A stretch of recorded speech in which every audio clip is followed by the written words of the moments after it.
এতক্ষণে অরিন্দম কহিলা বিষাদে, জানিনু কেমনে আসি লক্ষণ পশিল রক্ষপুরে। হায় তা উচিত কি তব এ কাজ, নিকষাসতী তোমার জননী সহোদর রক্ষ শ্রেষ্ঠ শুনি শম্ভুনি ও কুম্ভকর্ণ। ভ্রাতৃপুত্র বাস বিজয়ী, নিজ গৃহপদ তা তো দেখাও তস্করে, চণ্ডালে বসাও আনি রাজার আলয়ে। এইচএসসি শিক্ষার্থীদের কাছে সব থেকে কঠিন যদি কোনো কবিতা থাকে সেটি হচ্ছে বিভীষণের প্রতি মেঘনাদ। আর আজকে এই বিভীষণের প্রতি মেঘনাদ কবিতাটা আমরা গল্পে গল্পে শিখবো, এবং এই ক্লাস শেষে সকলের জন্য একটা পিডিএফ থাকবে। কোনো বই পড়ার দরকার নেই, জাস্ট পিডিএফটা পড়লেই তোমাদের এই কবিতার বিস্তারিত তোমরা বুঝতে পারবা, এবং সেখান থেকে যে কোনো প্রশ্নের এমসিকিউ হোক আর সিকিউ হোক আনসার করতে পারবা। তো চলো আমরা গল্পে গল্পে শিখি বিভীষণের প্রতি মেঘনাদ।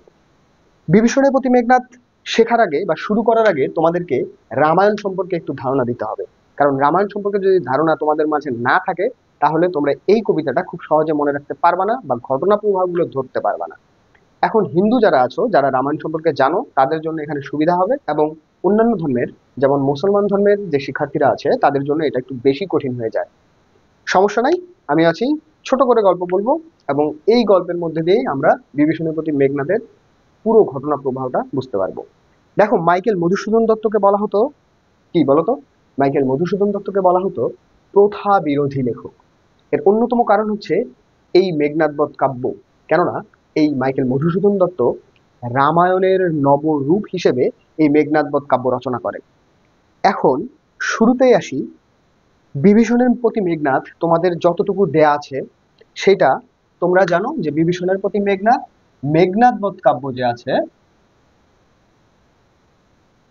এই কাব্যের যে টোটাল 9টা স্বর্গ রয়েছে সেই 9টা স্বর্গের ষষ্ঠ স্বর্গ অর্থাৎ 6 নম্বর স্বর্গের বধ নামক অংশ থেকে নেওয়া হয়েছে। ঠিক আছে, তার মানে এর আগে এই ষষ্ঠ স্বর্গের আগে আরো 5টা স্বর্গ আছে, তার মানে এর আগে আরো অনেক কাহিনী আছে। তো আমরা যেটা করব, রামায়ণ এবং মেঘনাদবধ কাব্য দুটো একসাথে বোঝার চেষ্টা করব। প্রথমে আসো রামায়ণের কথা বলি। রামায়ণ বলতেই রাম লক্ষ্মণ আর সীতাকে আমরা জানি, বা রাম লক্ষ্মণ সীতার যে বনবাস, বা রাম ও সীতার যে বনবাস সেটি সম্পর্কে আমরা অনেকেই জানি। এখন যারা জানো না তাদের জন্য, এবং এই কবিতাটা যারা এখন গল্পে গল্পে শিখতে চাও তাদের জন্য, শুরুতেই আসো আমরা একটা নগরীর কথা চিন্তা করি বা আলোচনা করি, যে নগরীর নাম অযোধ্যা নগরী। এই অযোধ্যা নগরীর যে রাজা ছিল সেই রাজার নাম ছিল দশরথ। কি নাম ছিল? দশরথ। এই দশরথের 3জন স্ত্রী ছিলেন। প্রথম জনের নাম হচ্ছে কৌশল্যা, দ্বিতীয় জনের নাম হচ্ছে কইকেয়ী, এবং তৃতীয় জনের নাম হচ্ছে সুমিত্রা। এই 3 স্ত্রীর 4জন পুত্র সন্তান ছিলেন। কৌশল্যের পুত্র ছিল রাম, কইকেয়ীর পুত্র ছিল ভরত, এবং সুমিত্রার ছিল লক্ষণ ও শত্রুঘ্ন। তাহলে এই যে 4জন সন্তান ছিল কার? দশরথের, এবং স্ত্রী ছিল 3জন। এখন এই দশরথ একটা যুদ্ধে অসুস্থ হয়ে পড়ে, এবং তার পুরো সেবার দায়িত্ব নেয় কইকেয়ী, এবং দশরথকে তিনি সুস্থ করে তোলেন। তিনি সুস্থ হওয়ার পর তার দ্বিতীয় স্ত্রী কইকেয়ীকে বলে, তুমি কি চাও? তুমি আজ যা চাবা আমি তোমাকে তাই দেব। কথা আছে, খুব কষ্টের সময় এবং খুব সুখের সময় কোনো সিদ্ধান্ত নিতে নেই। কিন্তু যেই ভুলটা করে বসে দশরথ, এবং কইকেয়ী সেই সময় কোনো কিছুই চেয়ে নেয় না, এবং বলে, আমি আমার প্রয়োজন মতো আপনার থেকে প্রয়োজনীয় জিনিস চেয়ে নেব।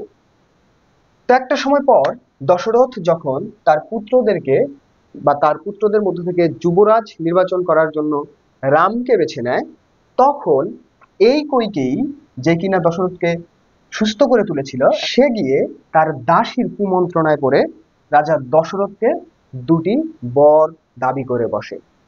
এবার যেহেতু কথা দিয়ে ফেলেছিল দশরথ, সেহেতু এই দশরথ তার দাবিগুলো মেনে নিতে বাধ্য হয়। কইকেয়ীর প্রথম দাবি ছিল রামকে 14 বছরের জন্য বনবাসে পাঠাতে হবে, এবং দ্বিতীয় দাবি ছিল তার পুত্র যে ভরত, এই যে কইকেয়ীর পুত্র যে ভরত, তাকে যুবরাজ ঘোষণা করতে হবে, তাকে যুবরাজ ঘোষণা করতে হবে। এবং বাধ্য হয়ে এটি দশরথ মেনে নেয়।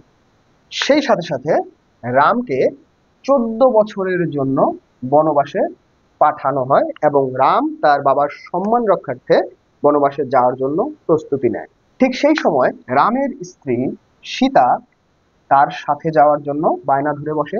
সেই সাথে সাথে রামের যে ছোট ভাই লক্ষণ, সেও তার সাথে যাওয়ার জন্য প্রস্তুতি নেয়।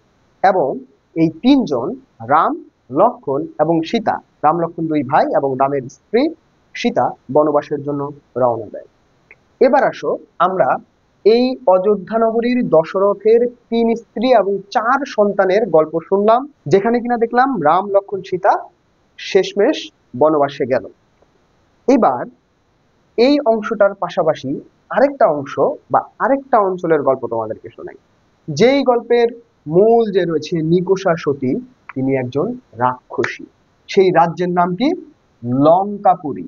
আর এই রাজ্যের যে নিকোষা সতী, সে হচ্ছে রাক্ষসী এবং তার সন্তান সবগুলো রাক্ষস এবং রাক্ষসী।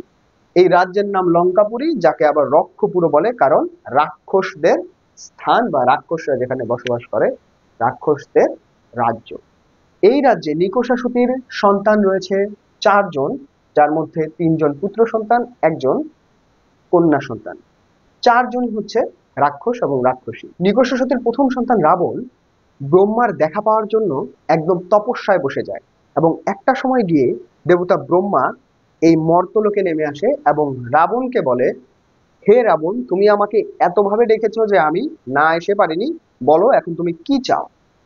তখন রাবণ তার নিজের জন্য এই যে লঙ্কাপুর বা রক্ষপুর, এই লঙ্কাপুর বা লঙ্কার রাজা হতে চায় এবং ব্রহ্মা তথাস্থু বলে তাকে এই লঙ্কাপুরের রাজা বানিয়ে দেয়। তখন রাবণ তার ছোট ভাই কুম্ভকর্ণের এবং বিভীষণের জন্য কিছু বর চায় এবং কুম্ভকর্ণ তখন ব্রহ্মাকে বলে যে সে দেবতা ইন্দ্রের মতো শক্তি চায়। সেই মুহূর্তে স্বর্গলোকে ইন্দ্র দেবতা খুব টেনশনে পড়ে যায় যে ব্রহ্মা যদি এখন তথাস্তু বলে তাকে ইন্দ্র দেবতার জায়গা দিয়ে দেয়, তাহলে ইন্দ্র দেবতার কি হবে। তখন ইন্দ্র দেবতা দেবতা সরস্বতীর কাছে গিয়ে বলে যে কোনোভাবে এই কুম্ভকর্ণের কথাটাকে পাল্টিয়ে দিতে হবে।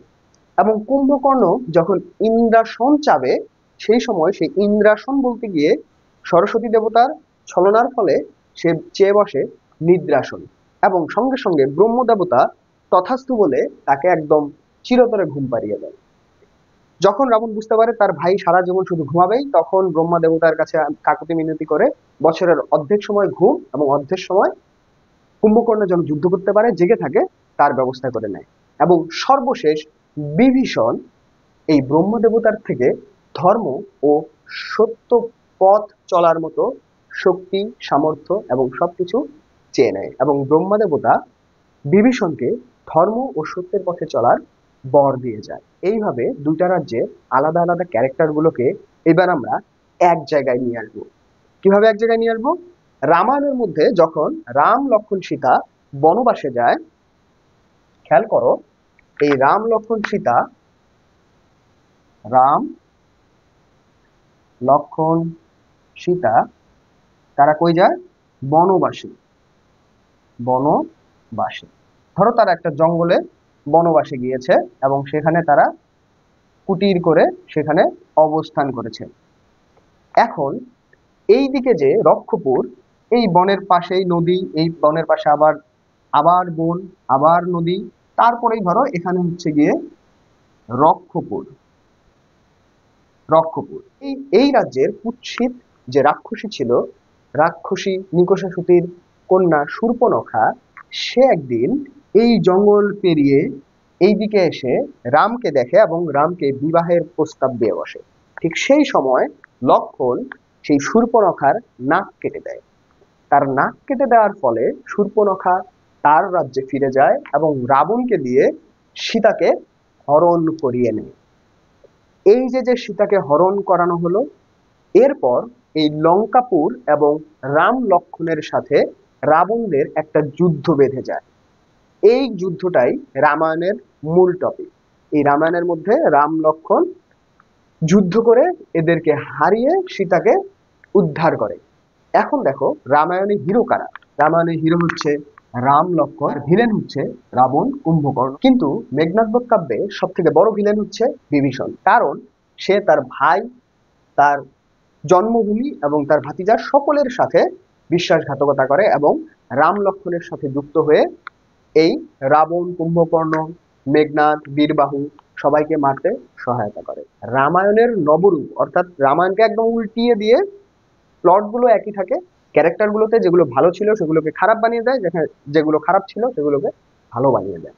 এবার আসো, যখন সীতাকে যখন সীতাকে রাবণ হরণ করে নিয়ে যায় এবং রাম এবং লক্ষ্মণ যুদ্ধ ঘোষণা করে, তার পর মুহূর্তে বিভীষণ যেহেতু ধর্ম ও সত্য পথগামী ছিল, সে কি করে, রামের সাথে এসে যুক্ত হয়, কেননা তার ভাই রামের স্ত্রীকে অপহরণ করে পাপ কাজ করেছে। এবং একটা সময়, যুদ্ধ চলাকালীন সময়, রাবণের ছোট ভাই কুম্ভকর্ণ এই যুদ্ধে মৃত্যুবরণ করে। রাবণের প্রথম পুত্র বীরবাহু এই যুদ্ধে মৃত্যুবরণ করে এবং তার দ্বিতীয় পুত্র মেঘনাদ এই যুদ্ধে অংশগ্রহণের জন্য প্রস্তুতি শুরু করে। এইবার আমরা ষষ্ঠ স্বর্গে অলরেডি ঢুকে গেছি, আমাদের 5টা স্বর্গের কাহিনী শেষ। ষষ্ঠ স্বর্গের বধ নামক অংশে আমরা প্রায় ঢুকে গেছি, কারণ এই যে মেঘনাদ এখন যুদ্ধের জন্য প্রস্তুতি নিচ্ছে। আর মেঘনাদ যেখান থেকে যুদ্ধের প্রস্তুতি নেওয়া শুরু করে, ঠিক সেখান থেকেই তোমাদের বিভীষণের প্রতি মেঘনাদ কবিতাটি শুরু হয়। তাহলে চলো আমরা এবার কবিতায় যাই। ওই যে বলেছিলাম যে মেঘনাদ তার যুদ্ধ প্রস্তুতি শুরু করে এবং প্রস্তুতির শুরুতেই সে নিকুম্বিলা যজ্ঞাগারে ইষ্ট দেবতার পুজো করতে ঢোকে। অর্থাৎ এই যে যুদ্ধে বীরবাহু, কুম্ভকর্ণ যখন মারা যায়, তখন রাম, লক্ষ্মণ এদের সাথে যুদ্ধ করার জন্য মেঘনাদ কি করে, একটা পূজা ঘরে ঢুকে সে হচ্ছে গিয়ে পূজা শুরু করে। ধরো এটা মেঘনাদ বসে আছে, পূজা শুরু করে দিয়েছে। এই পূজা ঘরের পাশে হচ্ছে মেঘনাদের অস্ত্রাগার, যেখানে তার সকল অস্ত্র রয়েছে এবং এই অস্ত্রগুলো রেখে সে কোথায়, এখানে পূজা শুরু করেছে। আর ঠিক সেই মুহূর্তে বিভীষণ এই আবদ্ধ ঘরে বিভিন্ন ছলচাতুরি করে লক্ষ্মণকে এই যজ্ঞাগারে প্রবেশ করায়।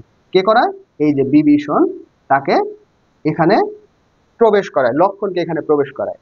এবং লক্ষ্মণ সেখানে তরবারি নিয়ে মেঘনাদকে বলে, আসো যুদ্ধ করুন।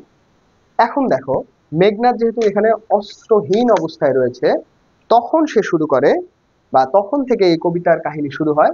প্রথম লাইনটা তুমি দেখো, এতক্ষণে অরিন্দম কহিলা বিষাদে, জানিনু কেমনে আসি লক্ষণ পশিল রক্ষপুরে। মানে এতক্ষণে অরিন্দম, অরিন্দম মানে হচ্ছে যে অরিকে দমন করে বা শত্রুকে দমন করে। এখানে মেঘনাদকে বোঝানো হয়েছে যে মেঘনাদ এতক্ষণে বুঝতে পারছে যে কিভাবে লক্ষণ এই ঘরে প্রবেশ করলো, কারণ তার চাচা অর্থাৎ বিভীষণ তাকে প্রবেশ করতে সাহায্য করেছে।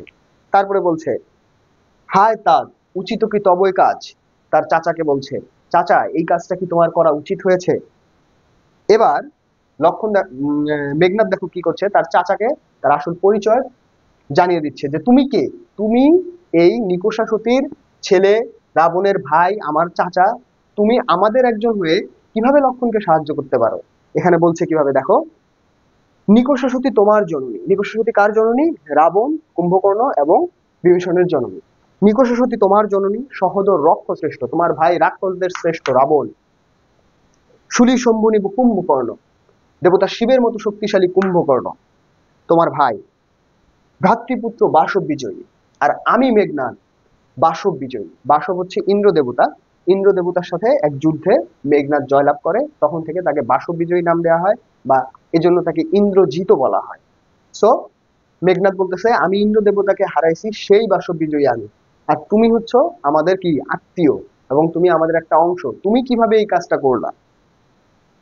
তারপরে বলতেছে, নিজ গৃহপথ তত দেখাও তস্করে, তুমি এই চোরদেরকে আমাদের বাড়ির রাস্তা দেখাও। চন্ডালে বসাও আনি রাজার আলোয়ে। এই চন্ডাল জাতের, মানে ওকে একদম নিচু জাতের, লক্ষণকে একদম নিচু জাতের প্রকাশ করে বলছে, এই চন্ডালে বসাও আনি রাজার আলোয়ে। কিন্তু নাহি গঞ্জি তোমা, গুরুজন তুমি পিতৃতুল্য, তোমাকে আমি তিরস্কার করছি না, তুমি আমার গুরুজন, তুমি আমার পিতার সমান। ছাড়োদার যাব অস্ত্রাগারে। এই যে দেখো, অস্ত্রাগারের সামনের রাস্তায় বিভীষণ দাঁড়ায় আছে, মেঘনাদ বলতেছে, চাচা তুমি অস্ত্রাগারের রাস্তা থেকে খালি সরো, আমি একবার অস্ত্রাগারে যাই, যে কোনো একটা অস্ত্র আনি, তারপর লক্ষ্মণ, রাম কাউকে আমি দেখবো না।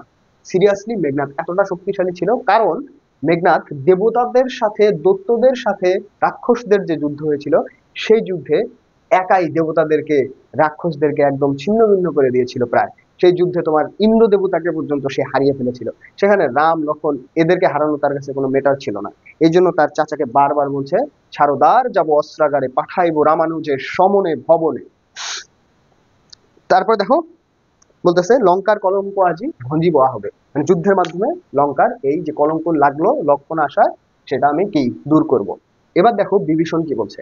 বিভীষণ বলছে, উত্তরিলা বিভীষণ, মানে বিভীষণ উত্তর দিচ্ছে, বৃথায় সাধনাধিমান রাঘব দাস আমি, কি প্রকারে তাহার বিপক্ষ করিব রক্ষিত অনুরোধ। আমি রাঘবের দাস, আমি হচ্ছি রামের দাস, আমি রামের দাস, কিভাবে তোমার অনুরোধ রাখতে আমি তার সাথে বিশ্বাসঘাতকতা করব।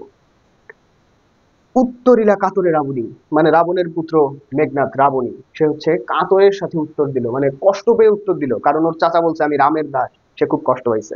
সে বলতেছে, হে পিতৃব্য, হে পিতৃতুল্য, তবু বাক্যে ইচ্ছি মরিবারে, আপনার কথা শুনে আমার মরতে ইচ্ছে করে। রাঘবের দাস তুমি, তুমি এই রামের দাস, কেমনে ও মুখে আনিলে এ কথা, তা তো কহতা দাসের। তুমি তোমার মুখে এই কথাটা কিভাবে আনলা, এবং সেই কথা তুমি আমাকে বলতেছো।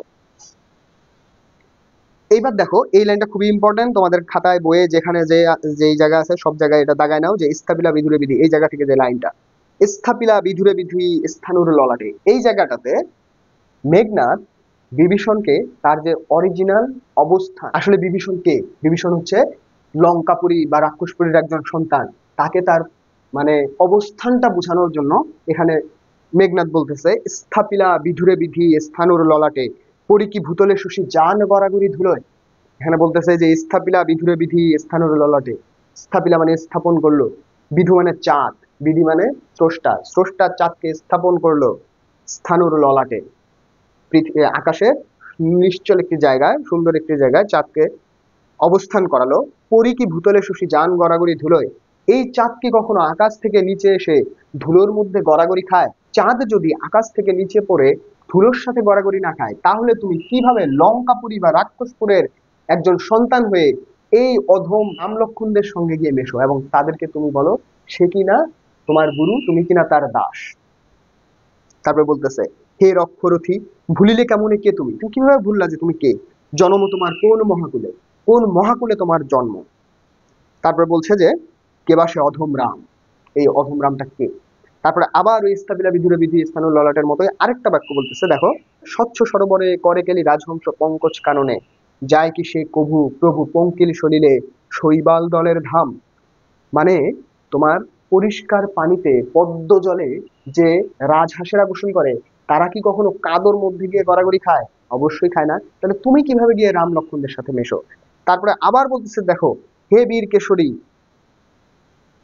আচ্ছা আবার বলতেছে কি, দেখো, মৃগেন্দ্র কেশরী কবে, হে বীর কেশরী, সম্ভাষে শৃগালে মিত্র হবে। মানে সিংহ কখনো কি শিয়ালকে বন্ধু মনে করে? তাহলে যদি এটা না হয়, প্রকৃতির প্রত্যেকটা নিয়ম যদি ঠিক থাকে, তাহলে তুমি কোন নিয়মে লঙ্কাপুরের সন্তান হয়ে তুমি রাম আর লক্ষণদের সঙ্গে গিয়ে মেশো। অর্থাৎ মেঘনাথ বারবার চাচ্ছে তার চাচাকে তার নিজের অবস্থানটা বুঝাই দিতে, এবং যাতে তার চাচা অর্থাৎ বিভীষণ অস্ত্রাগারের রাস্তা থেকে সরে যায় এবং সে অস্ত্রাগারে ঢুকতে পারে। তার লক্ষ্য একটাই, বিভীষণের প্রতি মেঘনাথ এই পুরো অংশটাতে এই যে যজ্ঞাগারে মেঘনাথ এবং বিভীষণ এবং লক্ষণের মধ্যে, অর্থাৎ মেইনলি মেঘনাথ আর হচ্ছে গিয়ে বিভীষণের মধ্যে যে কথোপকথন, সেটাই চলমান থাকে, এবং এর মাধ্যমে এই স্বর্গটা শেষ হয়, মানে বধ নামক অংশটা শেষ হয় তোমাদের বইয়ে যতটুকু আছে। জাস্ট খালি এই যজ্ঞাগারের কাহিনী এখানের মধ্যে পুরাটা লেখা, দুই চাচা ভাতিজার কথোপকথন। এবার দেখো কি বলতেছে, অজ্ঞদাস বিজ্ঞতম তুমি, অবিদিত নহে কিছু তোমার চরণে। আমি অজ্ঞদাস, তুমি তো জ্ঞানী, তোমার কাছে তো কোনো কিছু অজানা নয়। ক্ষুদ্রমতি নর সুর লক্ষণ, নহিলে অস্ত্রহীন যুদ্ধে কি সে সম্ভাষে সংগ্রামে। এ তো ক্ষুদ্রমতি নর, এ তো ক্ষুদ্র জাত। কেননা যদি ক্ষুদ্র জাতি না হয়, তাহলে আমি তো অস্ত্রহীন, সে তো অস্ত্রধারী। সে অস্ত্র নিয়ে এসে কিভাবে একজন অস্ত্রহীন মানুষের সাথে বা একজন অস্ত্রহীনের সাথে যুদ্ধ করতে চায়। তারপরে বলতেছে, কহ মহারথী, এ কি মহারথী প্রথা, মানে এটা কি যুদ্ধের নীতি। নাই শিশু লঙ্কাপুরে শুনি না হাসিবে এ কথা। অর্থাৎ এইভাবে যে আমি অস্ত্রহীন, ও অস্ত্র নিয়ে আসছে, এই কথা যদি লঙ্কাপুরের শিশুরাও শোনে, তারাও হাসবে যে একজন অস্ত্রহীন যোদ্ধাকে কি করতেছে, যুদ্ধে ডাকতেছে। তো বলতেছে, আবার এবার বলতেছে, ছাড়ো পথ, আসিব ফিরিয়া এখনই। তুমি দরজাটা খালি ছাড়ো, আমি এখনই আসবো। তুমি জাস্ট এখানে একটা মিনিট দাঁড়াও, আমি যাবো আর আসবো, আমি এখনই আসবো। ওই যে বলে না যে তুই এখানে খালি দাঁড়া, আমি যাবো আর আসবো, এইরকম কনফিডেন্স লেভেল দেখো মেঘনাথের। ও জাস্ট খালি ওর চাচাকে বলতো তুমি খালি দরজাটা ছাড়ো, আমি খালি ভেতরে যাবো আর আসবো, তারপরে আমি কাউকে দেখবো না, অস্ত্র যদি একটা আমার হাতে চলে আসে। তো দেখো, দেখিব আজ, দেখিব আজি কোন দেবা বলে বিমুখে সমরে মোরে সৌমিত্রী কুমতি। আমি আজকে দেখব কোন দেবতার শক্তিতে এই সৌমিত্রী কুমতি, মানে সৌমিত্রীর ছেলে লক্ষণ আমার সাথে যুদ্ধে আসে, আর কোন দেবতার শক্তিতে সে আমার সাথে যুদ্ধে যেতে, আমি সেটাই দেখব। দেব দত্ত নর রণে সচক্ষে দেখেছো রক্ষশ্রেষ্ঠ, মানে ওই যে বললাম যে একটা যুদ্ধ ছিল, দেবতা দত্ত রাক্ষস সবার যে যুদ্ধটা, সেখানে কথা বলতেছে। পরাক্রম দাসেরে, আমি কিরকম পরাক্রম ছিলাম, আমাকে কেউ হারাইতে পারে নাই।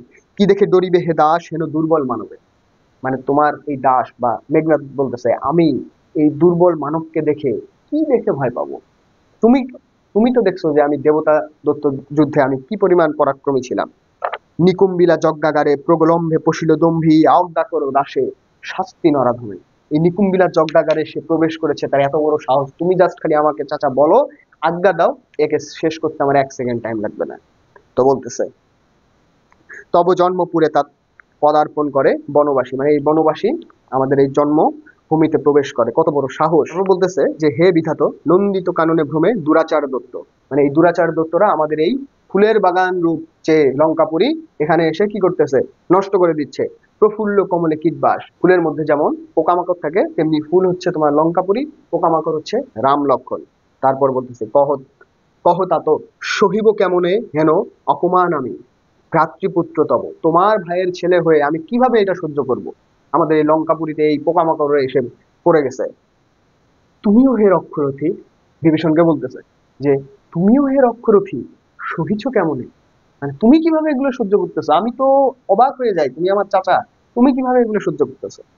মহামন্ত্র বলে যথা নম্র শির ফণি মলিন বদন লাজে উত্তারিলা রথী রাবণ অনুজ লক্ষ্মী রাবণ আত্মজে, নাহি দোষী আমি বৎস বৃথা ভৎস মোরে। তার চাচা বলতেছে আমি তোমাকে দোষ দেই না বাবা, তুমি শুধু শুধুই আমাকে দোষ দিচ্ছ। নিজ কর্ম দোষে হায় মজাইলা এ, নিজ কর্মদোষে হায় মজাইলা এ কনক লঙ্কা রাজা মজিলা আপনি। নিজের কর্মদোষে রাবণ নিজের দোষে কি করলো, সে সীতাকে হরণ করলো, পাপ কাজ করলো, এবং পাপের শাস্তি রূপে আজকে এই অবস্থা। তার ভাই একজন মারা গেছে, মেঘনাথের বড় ভাই যে বীরবাহু সে মারা গেছে, নিজ কর্মদোষেই রাজা মজিলা আপনি। বিরত সতত পাপে দেবকুল এবে পাপপূর্ণ লঙ্কাপুরী প্রলয়ে যেমতি বসুধা ডুবেছে লঙ্কায় কাল সলিলে রাঘবের পদাশ্রয়ে রক্ষার্থে আশ্রয়ীতে আমি।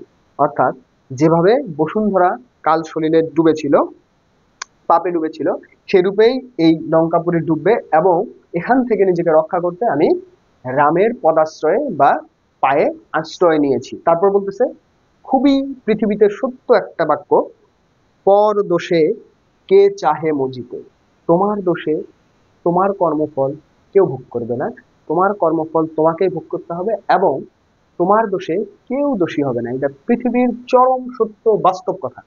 এখানে বলতেছে বিভীষণ পর দোষে কে চাহে মজিতে, আমার ভাই করেছে অকাম, এটার জন্য আমি কেন শাস্তি ভোগ করিব। কথা বুঝতে পারছো।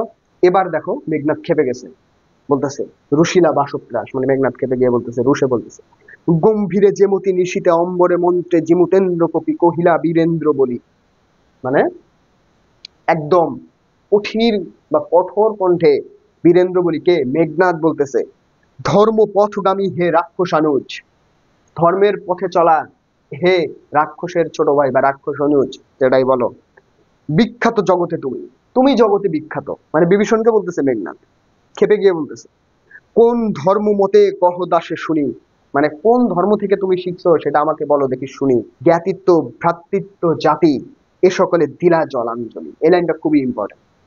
এই বিভীষণের প্রতি মেঘনাথের বা তোমার রামায়ণ থেকে মেঘনাথের আলাদা হওয়ার অন্যতম ফ্যাক্টরি হচ্ছে এটা, যে হচ্ছে গিয়ে বিভীষণ কি করলো, তার জ্ঞাতিত্ব ভ্রাতৃত্ব এবং জাতির সাথে বেইমানি করলো, বুঝতে পারছো।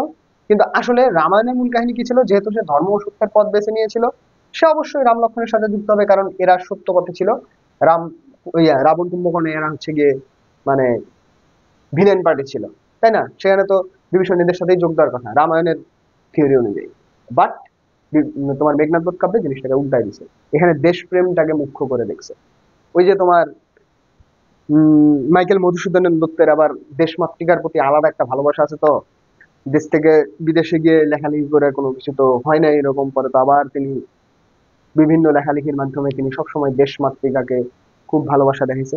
তো আলটিমেটলি এখানেও তিনি দেশমাতৃকাকেই বড় করে দেখছে যে তুমি যাই করুক তোমার ভাই, তুমি তোমার ভাইদের সাথে থাকবা, তুমি তোমার জাতির সাথে থাকবা, তুমি তোমার দেশের সাথে থাকবা, তুমি কেন বেইমানি করবা। বিভীষণের বিভীষণকে এই প্রশ্ন ছুড়ে দিলে দেখো মেঘনাদ, কোন ধর্ম মতে কহ দাসে শুনি জ্ঞাতিত্ব ভ্রাতৃত্ব জাতি এ সকলে দিলা জলাঞ্জলি। শাস্ত্রে বলে, এই লাইনটা খুবই ইম্পর্টেন্ট, শাস্ত্রে বলে গুণবান যদি পরজন গুণহীন স্বজন, অর্থাৎ কোনো একজন গুণবান মানুষ যদি তোমার পরজন হয় আর তোমার স্বজন যদি গুণহীন হয়, তথাপি তথাপি নির্গুণ স্বজন শ্রেয় পর পর সদা। তবুও সেই নির্গুণ স্বজনই তোমার সুখে দুঃখে তোমার কাছে আসবে, কেননা পর সবসময় পর। এ শিক্ষা হে রক্ষবর কোথায় শিখিলে, কিন্তু বৃথা গঞ্জিত মা। হেন সহবাসে হে পিতৃব্য বর্বরতা কেননা শিখিলে, গতি যার নিজ সহ নিচ সে দুর্মতি। মানে যে সবসময় নিচুদের সাথে চলাচল করে তার মানসিকতা নিচুই হবে। অর্থাৎ তুমি রাম লক্ষ্মণদের সাথে চলাচল করো, তোমার কোয়ালিটি কি রাম লক্ষ্মণদের মতোই হবে, নিচ মানসিকতার হবে।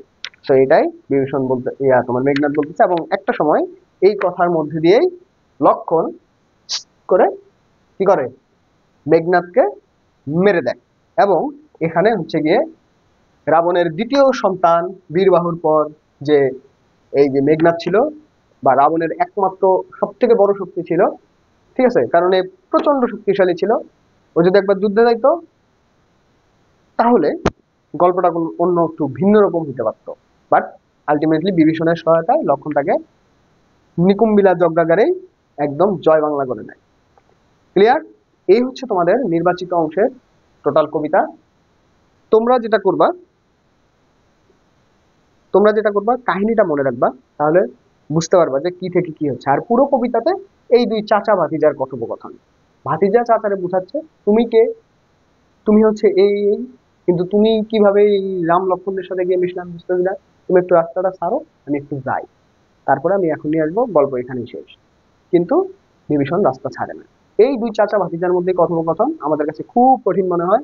এতক্ষণে অরিন্দম কহিলা বিষাদে, জানিনি কেমনে আসি লক্ষণ প্রসন্ন রক্ষপুরে, হায় তা তো উচিত কি তব এ কাজ, নিখুঁত সতী তোমার জননী, সহদর রক্ষ শ্রেষ্ঠ শুনি শম্ভুনিব কুম্ভকর্ণ, ভ্রাতৃপুত্র বাসব বিজয়ী নিজ গৃহপথ তাতে দেখাও তস করে। এইরকম পুরা কবিতাটাই। এছাড়া এই কবিতার উপর বেস করে আমার এই যে পিডিএফটা আছে, যারা হচ্ছে গিয়ে ক্লাসটা করছো তারা অবশ্যই ক্লাস শেষ করে আমাকে নক দিও, স্ক্রিনে দেওয়া নাম্বারে, অথবা ডেসক্রিপশন বক্সে আমার নাম্বার দেওয়া আছে, লার্নিং ডাইসের ডেসক্রিপশন বক্স থেকে তোমরা নাম্বারটা নিয়ে হোয়াটসঅ্যাপে নক করলেই সেখান থেকে পিডিএফ পেয়ে যাবে। ক্লাস এই পর্যন্তই, সকলের জন্য শুভকামনা, আল্লাহ হাফেজ।